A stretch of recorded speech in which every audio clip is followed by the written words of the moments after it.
রয়েছেন আরো যারা মঞ্চে রয়েছেন ফারুকুজ্জামান অনু, আমার শাহিন ভাই, অবি ভাই বসে রয়েছেন।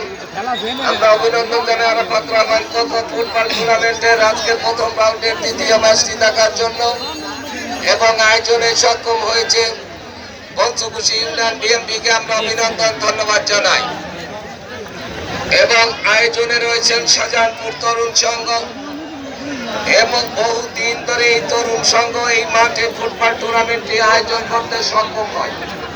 আপনারা জানেন যে উল্লাপাড়ার এই মানববন্ধন এই মাঠটি যার কথা আমি বারবার বিভিন্ন জায়গায় বসে দেখে থাকি এবং এই খেলার কথা বলে থাকি। এই করতোয়া নদী পার ঘেঁষে এবং একটি সৌন্দর্য দুটি ব্রিজের মাঝখানে এই মাঠটি, যার নাম রয়েছেন শাহজাহানপুর ঐতিহ্যবাহী ফুটবল মাঠ।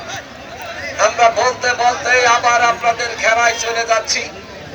ওখান থেকে বল পেয়েছিলেন B99 জার্সিধারী খেলোয়াড়টি তোপাকান্দি ফুটবল একাদশের, কিন্তু রাখতে পারবেন না। ওখানে বল পেয়েছেন জুবায়ের, সেই তারকা যুবরাজ শাহজাহানপুর শহীদ যেই সুন্দর ভাবে অত্যন্ত সুন্দর বাড়ি সুন্দর